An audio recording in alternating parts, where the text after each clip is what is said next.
ছাত্ৰীসকল, আমি যোৱা ক্লাছত পোহৰৰ প্ৰতিসৰণ কি চালোঁ। আজি আমি চাম প্ৰতিসৰণাংক কি। আমি যোৱা ক্লাছত আলোচনা কৰিলোঁ যে যেতিয়া পোহৰ এটা মাধ্যমৰ পৰা আন এটা মাধ্যমত হেলনীয়াকৈ পৰে তেতিয়া তাৰ আনটো মাধ্যমত দিশৰ সলনি হয়।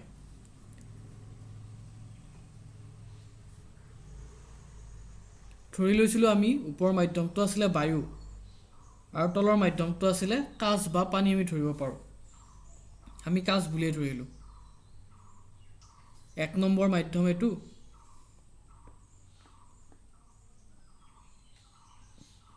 আৰু এইটো 2 নম্বৰ মাধ্যম বুলি ধৰি ল'লোঁ।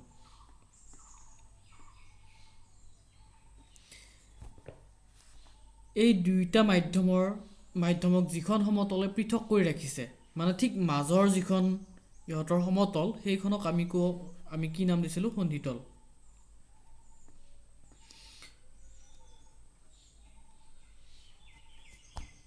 এতিয়া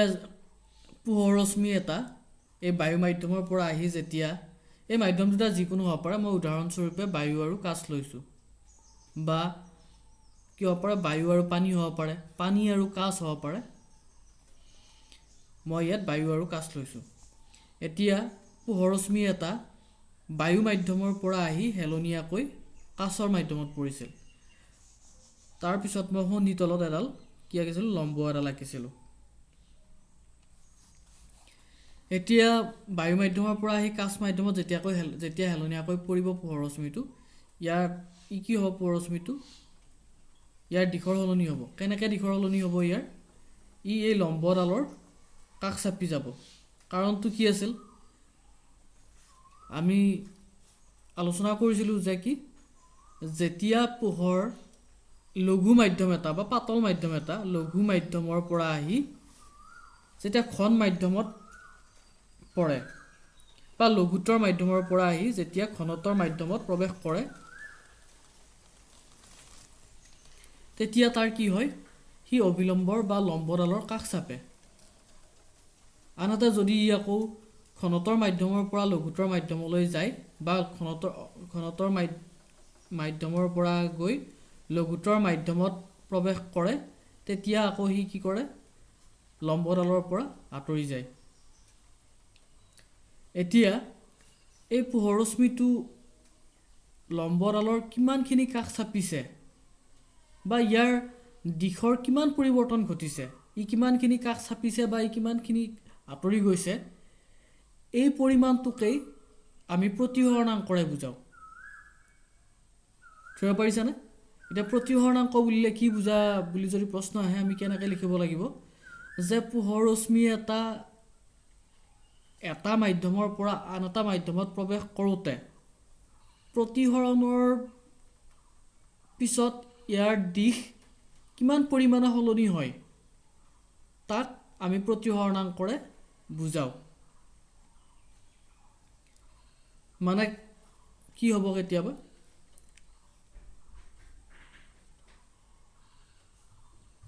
এতিয়া এইটো কাঁচ নলয়, এইটো বায়ু আছিল, এইটো কাঁচ আছে। এইটো যদি কাঁচ নলয় মই কি ল'লোঁ হয়? পানী ল'লোঁ হয়। তেতিয়া হয়তো কি হ'ল হয়? ই ইমানখিনি কাষ নাচাপিলে হয়। ই লম্বডালৰ ইমানখিনি কাষ নাচাপিলে হয়। ই হয়তো ইমানমান কাষটো চাপিবই অলপ, কাৰণ বায়ুতকৈ পানী ল'লে পানীটোতো বায়ুতকৈ ঘনতৰ, গতিকে ই কাষ চাপিবই। কিন্তু হয়তো কাঁচত যিমান কাষ চাপিছে সিমান কাষ নাচাপিল হয়। তেতিয়া আমি কি ক'লোঁ হয়? যে কাঁচৰ তুলনাত পানীৰ প্ৰতিসৰণাংকটো কম। কিহৰ কাৰণে কম বুলি কৈছোঁ? তাৰ দিশৰ পৰিৱৰ্তনটো কমকৈ হৈছে। অৰ্থাৎ দিশৰ পৰিৱৰ্তনটো আমি কিহেৰে বুজাইছোঁ? প্ৰতিসৰণাংকৰে বুজাইছোঁ। এতিয়া প্ৰতিসৰণাংক প্ৰকাশ কৰিব পাৰি, বা ইয়াৰ এটা প্ৰকাশ ৰাশি এটা আছে। সেই বিষয়ে আমি এতিয়া চাম। ইয়াক কেনেকৈ প্ৰকাশ কৰিব পাৰি। তাৰ আগতে এটা কথা কৈ থওঁ, যে পোহৰে যে প্ৰতিসৰণৰ পিছত ইয়াৰ দিশটো সলায়, হেলনীয়াকৈ পোহৰ এটা মাধ্যমৰ পৰা আন এটা মাধ্যমত আহি পৰিলে যে ইয়াৰ দিশটো সলনি হয়, তাৰ কাৰণটো কি যে তোমালোকেতো জানা পোহৰৰ বেগ আছে আৰু কি হয়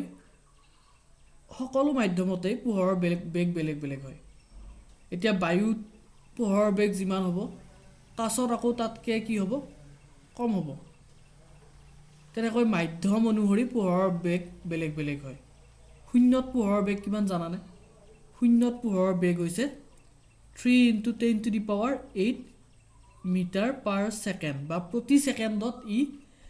3 × 10⁸ মিটাৰ গতি কৰে শূন্যত শূন্য মানে কি শূন্য মানে একো নাই তাত বায়ুও নাই আৰু বায়ুটো ঠিক শূন্যতকৈ অলপ যদিও কম হ'ব আমি এইখিনি বুলিয়েই ধৰি ল'ম বায়ুটো আমি এইখিনি বুলিয়েই ধৰি ল'ম তথাপিও শূন্যতকৈ ইয়াৰ অলপমান বেগটো কম হয় এতিয়া সকলো মাধ্যমতে যিহেতু পোহৰৰ বেগ বেলেগ বেলেগ হয় কিন্তু আকৌ কাছত পোহৰৰ বেগ বেলেগ হ'ব সেয়ে এই পোহৰৰ বেগ যিহেতু বেলেগ বেলেগ সেইকাৰণে ইয়াৰ দিশৰ সলনি হয় আচলতে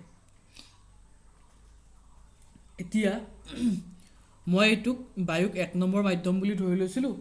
আৰু কাছক 2 নম্বৰ মাধ্যম বুলি ধৰি লৈছিলোঁ এতিয়া যদি মোক কয় যে 2 নম্বৰ মাধ্যম সাপেক্ষে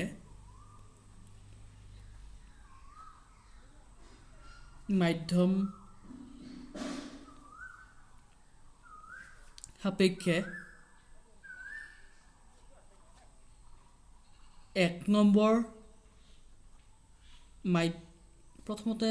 প্ৰথমতে আমি চাম 1 নম্বৰ মাধ্যম সাপেক্ষে ঠিক আছে 1 নম্বৰ মাধ্যম সাপেক্ষে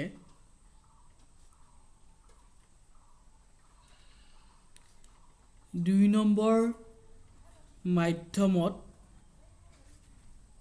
পোহৰৰ প্ৰতিসৰণাংক মানে 1 নম্বৰ মাধ্যম সাপেক্ষে 2 নম্বৰত পোহৰৰ দিশ কিমান পৰিমাণে সলনি হ'ল সেইটোৱে বা প্ৰতিসৰণাংক কিমান হৈছে 2 নম্বৰত 1 নম্বৰ মাধ্যম সাপেক্ষে এইটোক আমি কেনেকৈ লিখোঁ প্ৰতিসৰণাংক n কাৰ উলিয়াব দিছে 2 নম্বৰ মাধ্যমত পোহৰৰ প্ৰতিসৰণাংক উলিয়াব দিছে 2 কাৰ সাপেক্ষে উলিয়াব দিছে 1ৰ সাপেক্ষে 1 নম্বৰ মাধ্যমৰ সাপেক্ষে বুজি পাইছানে 2 আগত কিয় লিখিছোঁ কাৰণ আমাক 2 নম্বৰ মাধ্যমত n তাৰ তলৰ ফালে লিখিছোঁ কি 2 আৰু 1 2টো আগত লিখিছোঁ কাৰণ কিয় 2ত আমাক প্ৰতিসৰণাংক উলিয়াব দিছে কাৰ সাপেক্ষে উলিয়াব দিছে 1 নম্বৰ মাধ্যমৰ সাপেক্ষে উলিয়াব দিছে n to 1 = কিমান লিখিম আমি 1 নম্বৰ মাধ্যমত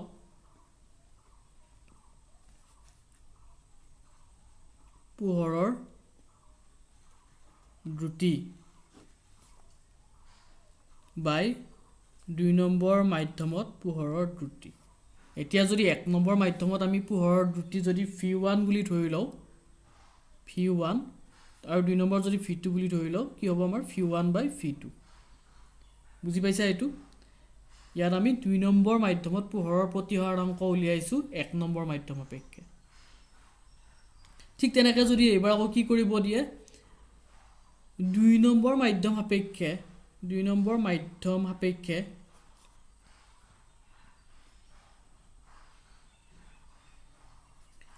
1 নম্বৰ মাধ্যমত যদি পোহৰৰ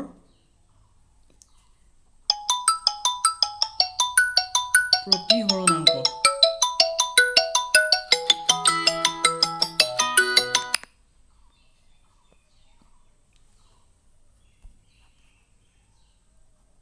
দুই নম্বৰ মাধ্যম সাপেক্ষে 1 নম্বৰ মাধ্যমত পোহৰৰ প্ৰতিসৰণাংক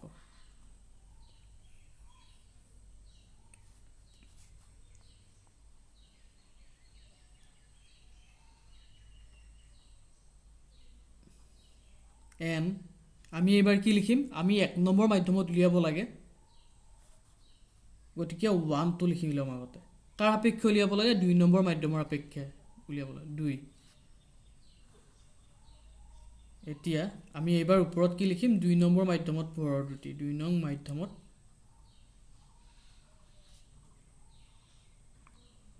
পোহৰৰ দ্ৰুতি বাই 1 নম্বৰ মাধ্যমত পোহৰৰ দ্ৰুতি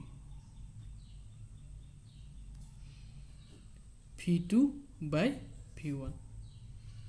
এইটো ধৰিব পাৰিছে না সকলোৱে এতিয়া এটা কথা মন কৰিবা যদি আমাৰ 1 নম্বৰ মাধ্যমটো যদি আমি ইয়াত যেনেকৈ লৈছিলোঁ বায়ু বা শূন্য হয় শূন্য মানে মই ক'লোৱে য'ত কি সেইটো মাধ্যম য'ত একোৱেই নাই বায়ুও নাই বা আন তেনেকুৱা কোনো ধৰণৰ একো নাই সেইটোকে আমি শূন্য মাধ্যম বুলি কওঁ এতিয়া শূন্য মাধ্যমত যদি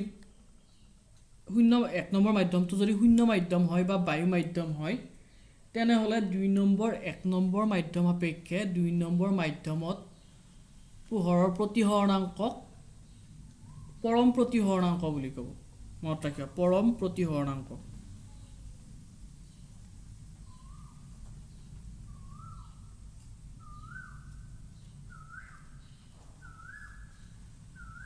পৰম প্ৰতিহৰণাংক কাক ক'ব যে যদি 1 নম্বৰ মাধ্যমটো শূন্য বা বায়ু হয় তেতিয়াহ'লে 2 নম্বৰ 1 নম্বৰ মাধ্যম অপেক্ষে 2 নম্বৰ মাধ্যমত পোহৰৰ প্ৰতিহৰণাংকক পৰম প্ৰতিহৰণাংক বুলি ক'ব ঠিক আছে এতিয়া ইয়াত মই এইটো বায়ু লৈছিলোঁ নহয়নে গতিকে এই কাচৰ প্ৰতিহৰণাংকটোক আমি ইয়াত কি বুলি ক'ম পৰম প্ৰতিহৰণাংক বুলি ক'ম কাচৰ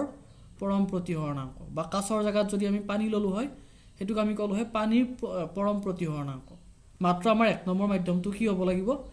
নহয় বায়ু হ'ব লাগিব নহয় শূন্য হ'ব লাগিব আৰু ইয়াক লিখোতে কেনেকৈ লিখে ধৰা 2 নম্বৰ মাধ্যম বুলি ক'লে এবাৰ 1 টো লিখিব নালাগে অকল 2 লিখি দিলেই হ'ল 2 নম্বৰ মাধ্যমত 1 নম্বৰ মাধ্যমৰ অপেক্ষে বায়ুত পোহৰৰ দ্ৰুতি বাই মাধ্যমত পোহৰৰ দ্ৰুতি বায়ুত পোহৰৰ দ্ৰুতিক আমি চিৰে বুজাওঁ যেটো 3 × 10⁸ মিটাৰ পাৰ ছেকেণ্ড সেইটো মনত ৰাখিবা সকলো এইটো অংকবিলাক কৰোঁতে লাগিব c/v এতিয়া সাধাৰণতে যেতিয়া আমি অংকবিলাক কৰিম প্ৰতিহৰণাংকৰ তেতিয়া আমি এই পৰম প্ৰতিহৰণাংকটোকে প্ৰতিহৰণাংক বুলি ব্যৱহাৰ কৰিম এতিয়া তোমালোকৰ কিতাপত 175 নম্বৰ পেজত তালিকা 10.3 খন দিয়া আছে চোৱাচোন এইখন য'ত কি দিয়া আছে মাধ্যমৰ নাম দিয়া আছে আৰু তাৰ কাষত প্ৰতিহৰণাংক দিয়া আছে এতিয়া বেলেগ বেলেগ মাধ্যমবোৰ প্ৰথমতে আমাক বায়ুত কিমান প্ৰতিহৰণাংক দিয়া আছে বায়ুত প্ৰায় প্ৰতিহৰণাংক 1 কাৰণ কিয় কাৰণ আমি বায়ুটো উলিয়াওতে প্ৰতিহৰণাংক কেনেকৈ উলিয়াম ধৰা ওপৰত কি থাকিব শূন্যত পোহৰৰ দ্ৰুতি ইয়াত প্ৰতিহৰণাংক কেইটা কি পৰম প্ৰতিহৰণাংক দিয়া আছে দেই ইয়াত শূন্যত পোহৰৰ দ্ৰুতি বাই কি লিখিম বায়ুত পোহৰৰ দ্ৰুতি গতিকে শূন্যত আৰু বায়ুত পোহৰৰ দ্ৰুতি যিহেতু প্ৰায় সমান সেইকাৰণে ইয়াৰ এনসাৰটো বা প্ৰতিহৰণাংকৰ মানটো আমি কিমান পাইছো প্ৰায় 1 পাইছো ঠিক আছে এটা বৰফৰটো তাৰ পিছত বৰফ দিয়া আছে বৰফৰ প্ৰতিহৰণাংক কিমান দিয়া আছে বৰফৰ প্ৰতিহৰণাংক 1.13 দিয়া আছে মানে বায়ু বা শূন্যত পোহৰৰ দ্ৰুতিক কিহেৰে হৰণ কৰিছো মই বৰফত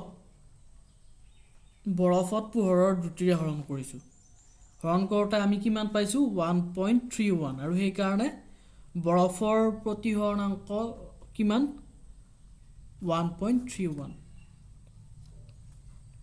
ধৰিব পাৰিছা নিশ্চয় বাকি এটাও তেনেকুৱাই এতিয়া তোমালোকে এটা কথা চাবা যে আমি যদি তালিকাখন চাও প্ৰতিহৰণাংকৰ মান বেছিকৈ যাৰ বেছিকৈ আছে কি বুজি পাইছা বাৰু যাৰ কমকৈ আছে কিয় কম হ'ল কিছুমানৰ আৰু কিছুমানৰ কিয় বেছি হ'ল বাৰু প্ৰতিহৰণাংক কাৰণ যিবিলাকৰ প্ৰতিহৰণাংক বেছি সিহঁতৰ আলোকিক ঘনত্ব বেছি চোৱা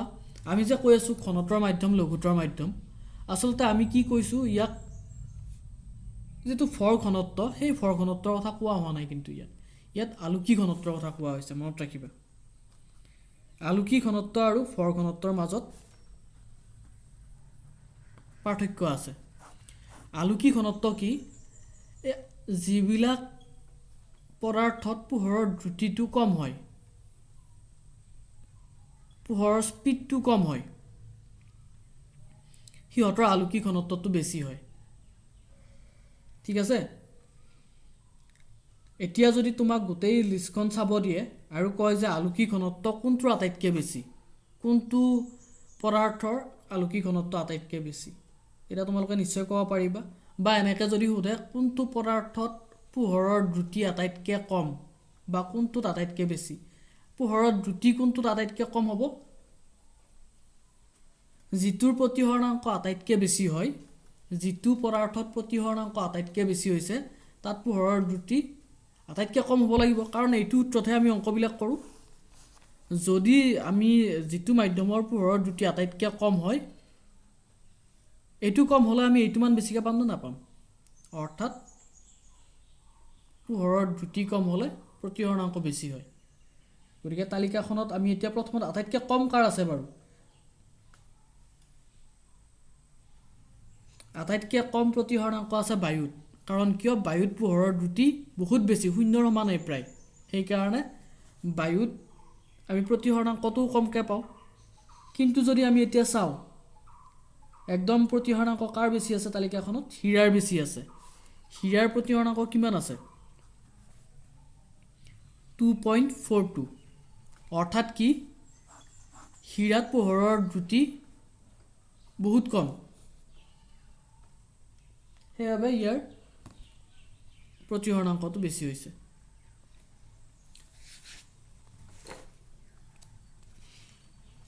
এতিয়া এইখিনি আছিল আমাৰ প্ৰতিহৰণাংকৰ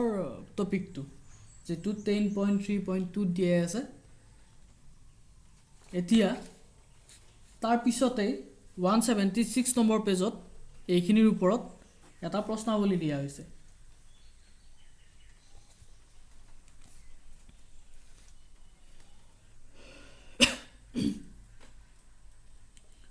প্ৰশ্নাৱলীটো তোমালোকে সকলো উলিয়াই লোৱাচোন প্ৰশ্নাৱলীটো কি দিয়া আছে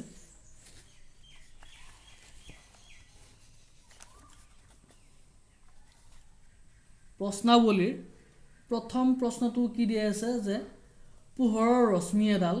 বায়ুৰ পৰা হেলনীয়াকৈ পানীত প্ৰৱেশ কৰিছে এইবিলাক ছবি আঁকিব নালাগে দেই তোমালোকক মই বুজাই দিয়াৰ কাৰণে ছবিটো আঁকি দিছোঁ কি কৰিছে পোহৰ ৰশ্মি এটা বায়ুৰ পৰা আহি পানীত হেলনীয়াকৈ পৰিছে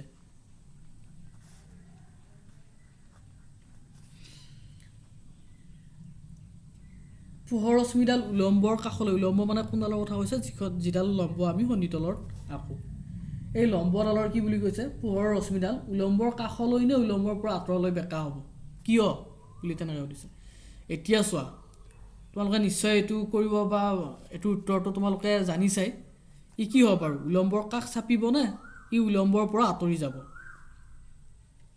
ই নিশ্চয় উলম্বৰ কাষ চাপিব কাৰণ কিয় কাৰণ যিহেতু বায়ু পানীতকৈ কি লঘুতৰ বায়ু হৈছে লঘুতৰ মাধ্যম এই দুটা মাধ্যমৰ ভিতৰত লঘুতৰ মাধ্যম কোনটো বায়ু আৰু ঘনত্বৰ মাধ্যম পানী আমি জানো যে যেতিয়া পোহৰ ৰশ্মি এটা লঘুতৰ মাধ্যমৰ পৰা ঘনত্বৰ মাধ্যমত প্ৰৱেশ কৰে তাৰ হি কি কৰে উলম্বৰ কাষলৈ বেকা হৈ যায় ঠিক আছে গতিকে ইয়াত উলম্বৰ কাষলৈ বেকা হৈ যাব কাৰণ মই ক'লোৱেই কিয়টো ক'লোৱেই মই তাৰপিছত 2 নম্বৰ প্ৰশ্ন 2 নম্বৰটো কি দিয়া আছে পোহৰ বায়ুৰ পৰা 1.5 প্ৰতিহৰণাংকৰ কাচৰ মাধ্যমলৈ প্ৰৱেশ কৰে পোহৰ ক'ৰ পৰা ক'ত প্ৰৱেশ কৰিছে বায়ুৰ পৰা কাচত প্ৰৱেশ কৰিছে কাছত পোহৰৰ দ্ৰুতি কিমান হ'ব শূন্যত পোহৰৰ দ্ৰুতি 3 × 10⁸ মিটাৰ পাৰ ছেকেণ্ড যেটো আমি জানোই তোমালোকে এইটো মনত ৰাখিবা কাৰণ কিয় কেতিয়া প্ৰশ্ন দিয়া নাথাকিবও পাৰে এইটো দিয়ে আছে বাৰু শূন্যত পোহৰৰ দ্ৰুতিটো এতিয়া কাছৰ প্ৰতিহৰণাংক কিমান বুলি কৈছে 1.5 মানে প্ৰতিহৰণাংকৰ সূত্ৰটোত কৰিব লাগিব এইটো কেনেকৈ কৰিব লাগিব শূন্যত পোহৰৰ দ্ৰুতি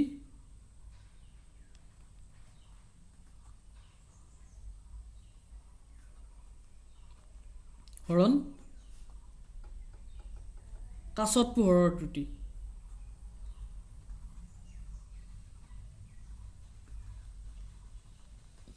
এই দুটা হৰণ কৰিলে আমি প্ৰতিহৰণাংকটো পাওঁ আৰু প্ৰতিহৰণাংক কিমান দিয়ে আছে 1.5 এতিয়া শূন্যত পোহৰৰ দ্ৰুতি কিমান আমি জানো কিমান 3 × 10⁸ মিটাৰ পাৰ ছেকেণ্ড এইটো উলিয়াব লাগে আমি এইটো ধৰি ল'লে ভাল হ'ব কাৰণ এইটো লিখি থাকিবলৈ প্ৰতিবাৰে দিগদাৰ হ'ব এইটো আমি ধৰা ফি বুলি ধৰি লৈছোঁ ফি 1.5 গতিকে এতিয়া ফি ইকুৱেল টু কিমান হ'ব এইটো বজ্ৰ পূৰণ কৰিব লাগে মানে কেনেকৈ ইয়াৰ তলত এটা 1 আছে বুলি ধৰি ল'ব লাগে গতিকে কি হ'ব মই আৰু এটা ষ্টেপ কৰি দেখুৱাই দিছোঁ বাৰু আমি কুনিয়া কুনিকে পূৰণ কৰিব লাগে এনেকৈ 1.5 into Phi 1.5 Phi is equal to এইখিনিৰ লগত 1 পূৰণ হ'ব মানে এইখিনিয়ে হ'ব 3 × 10⁸ মিটাৰ পাৰ ছেকেণ্ড গতিকে ফি ইকুৱেল টু কিমান ইয়াত এইটো পূৰণ হৈ আছে নহয়নে 1.5 টো ইয়াৰ লগত সমান চিহ্নৰে আনফালে নিলে ই হৰণ হৈ যাব এইখিনিৰ লগত 3 × 10⁸ মিটাৰ পাৰ ছেকেণ্ড বাই 1.5 এতিয়া এইটো হৰণ কেনেকৈ কৰিবা এই 10⁸টো ইয়াৰ লগত মানে কি প্ৰথমতে পূৰণ কৰিব কিবা সেইবিলাক কৰিব নাচাবা আমি কি কৰিম এইটো একাষৰীয়াকৈ থৈ দিম এই 1.5 এৰে 3 হৰণ কৰিম 1.5 এৰে 3 হৰণ কৰিব পাৰিবনে চাও যদি আমি কি 1.5 টো 3 ৰ আধা বা 1.5 ক 2 ৰে পূৰণ কৰিলে 3 পাই হয়নে গতিকে আমি কিমান পাম যদি 3 ক 1.5 এৰে যদি হৰণ কৰো তোমালোকে ডাইৰেক্ট এনেকৈ পাতি লৈ হৰণ কৰিব পাৰা কিন্তু এইটো যেহেতু পাতি লৈ কৰাৰ দৰকাৰ নাই এনেকৈ গম পাই গতিকে মই এনেকৈ কৰিছোঁ 1.5 ক 1.5 এৰে 3 হৰণ কৰিলে আমি কিমান পাওঁ 2 পূৰণ আৰু এইফালে কিমান আছিল 10⁸ মিটাৰ পাৰ ছেকেণ্ড গতিকে আমি কি গম পালোঁ যে কাছত পোহৰৰ দ্ৰুতি কিমান 2 × 10⁸ মিটাৰ পাৰ ছেকেণ্ড বা প্ৰতি ছেকেণ্ডত 2 × 10⁸ মিটাৰ তোমালোকে এইখিনি লিখাখিনিত ভালকৈ লিখি ল'বা মই তোমালোক খালি বুজাই দিছোঁ